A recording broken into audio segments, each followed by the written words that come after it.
I'm delighted this morning to be welcoming Meg Wightman to join me here in the rocking chairs.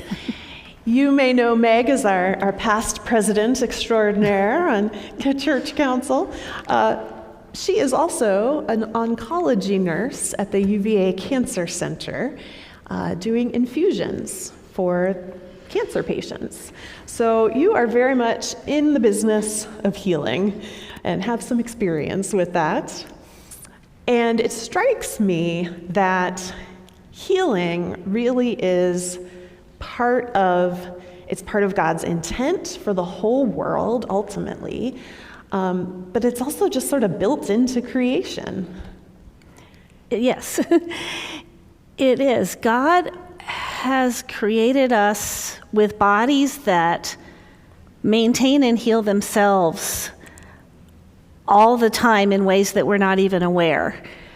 For instance, when we get a cut and we start to bleed, some bits of what is in the blood, fibrin, which is a protein, works with platelets that are in our blood to form a clot and stop the bleeding. Then that dries and it forms a scab. At the same time, white blood cells in our blood come in and take care of any bacteria or germs that may have gotten into our system to keep us from getting more sick or septic. Then fibroblasts come in and they start to create collagen that forms sort of a beginning of a scar that is going to provide more protection. It sort of takes the place of that scab. And then over time, our body remodels that into something even stronger than the collagen scar. And we go about our business not bleeding anymore. And so we are just truly fearfully and wonderfully made. Yeah, like the body makes its own Band-Aids. Yes, the body makes its own Band-Aids. Really cool. Well, I bet Paul and his companions were really grateful for the fibrins and collagens and all the things that medical people know about. When they found their way to shore at the beginning of our story from Acts today, it's helpful to have a little background because we jump right in today's text, but Paul had been arrested and detained and brought before different authorities. He'd been in chains for 2 years at this point, and he appealed to the emperor. He wanted to make his case there, and so finally the local authorities were like, okay, we're going to send you to Rome. So they put him and his companions and the guards on a ship, and from the start the weather was terrible and they couldn't get very far and they were running out of food. And finally the ship ran into a reef and started breaking apart. And everyone on board had to either swim, or if they couldn't swim, they had to grab onto parts of the boat. And finally they got to this island. And I'm sure at that point they were just physically, emotionally, just exhausted and sore and probably banged up. And so what's amazing is they land on this island, they're complete strangers, and the local people welcome them in and build a fire for them, because it's cold and rainy on top of everything else. And they say, here, come, get warm, get dry. And the leader of the village invites them to his home and feeds them and houses them. And then when they go on their way again, they give them provisions to make sure they have what they need. So the people that they encounter there are engaged in acts of healing for them. And then we hear that Paul is engaged in acts of healing for, this leader's father is sick, and he lays hands on him and prays for him, and then others. And so it's just this beautiful example of a community engaged in healing together and helping each other heal from the wounds and the things that are affecting them. So yeah, there's these acts of mutual care and healing that happen. But Paul is still on his way to go die in Rome. Like, there's healing, but not for long. How do you make sense of that?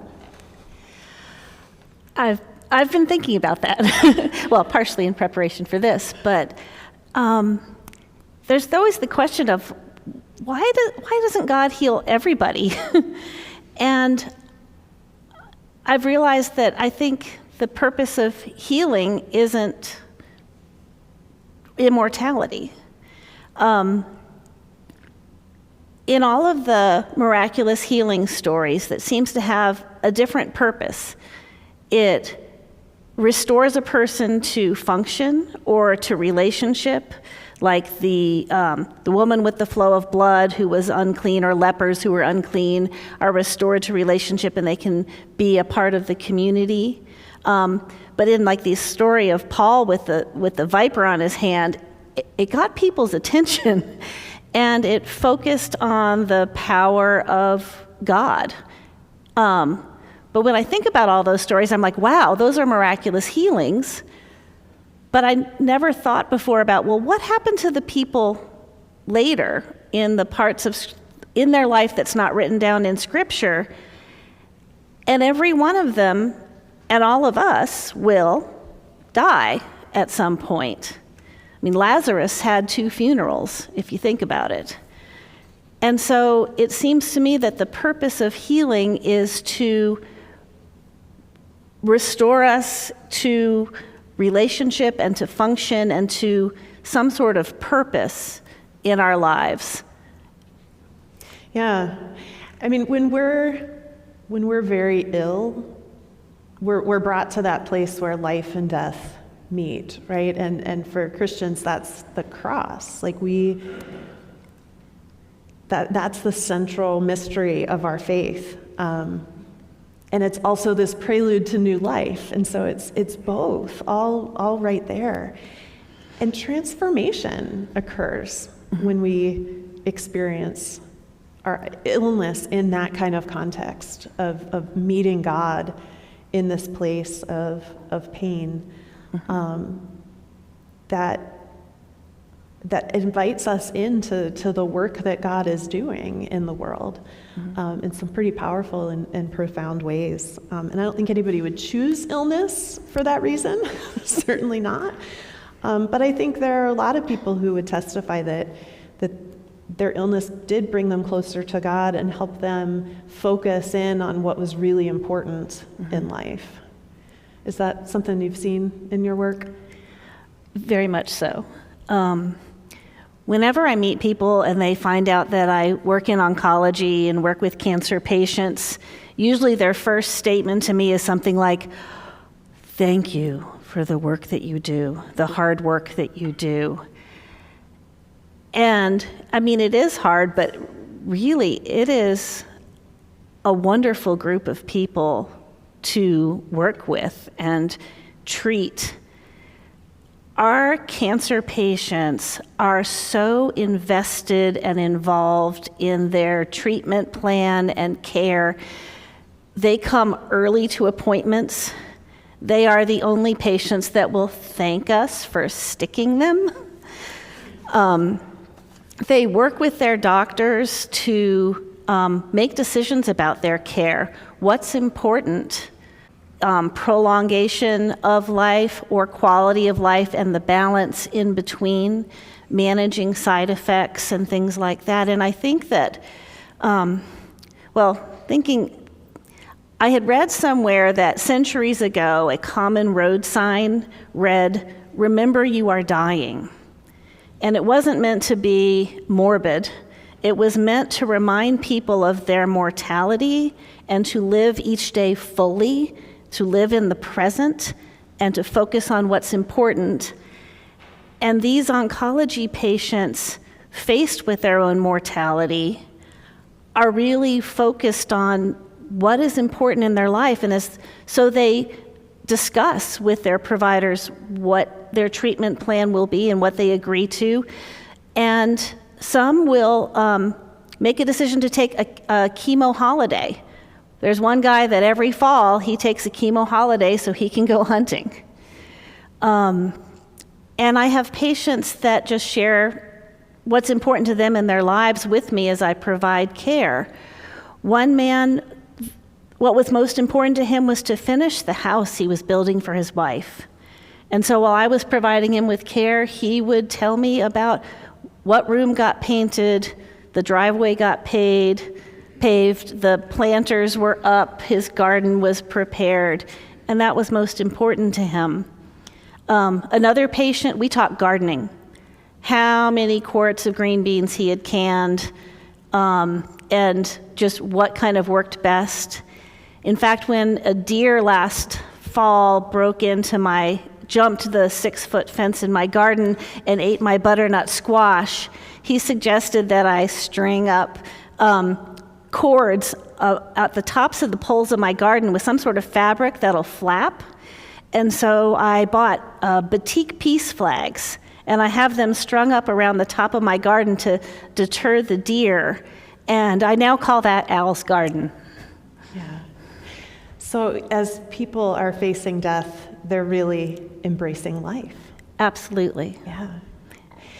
And sometimes a cure happens, and people go into remission, and that's wonderful and beautiful. And sometimes that doesn't happen. But it sounds like quite often, even if there's not a cure, there is some healing. Yes. Or there is wholeness that is brought about. There is shalom that is bigger than simply being cured, but is truly a transformation of life. That's absolutely true. Yeah. Well, I mean, I think healing really is an indispensable part of the coming wholeness that God intends for all of creation. And so we are blessed when we have opportunities to experience healing ourselves and also to be involved in the healing of others, sometimes in really dramatic ways by sticking needles in them and infusing them with poison that will actually help them.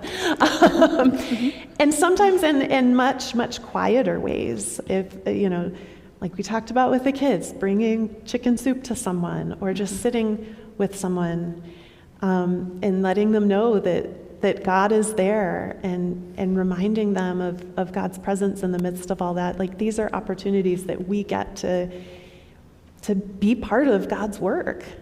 We know that God's ultimate vision is for this wholeness and this shalom for the earth and for all of us. And we have these first fruits in Jesus' resurrection and the healing ministry that he and then Christians have participated in for thousands of years. And so to have the opportunity to sort of participate in the divine restoration of the created order is quite a beautiful thing. It is sacred space to journey with people, with patients and their families who are facing what's important in life and in death. Yeah. And God is there. God is there. This is God's work. And there are mysteries that we'll never understand about it. But what a gift to be able to be a part of it. Absolutely. Thanks be to God. Amen. Thanks for being with us, Meg. Thank you.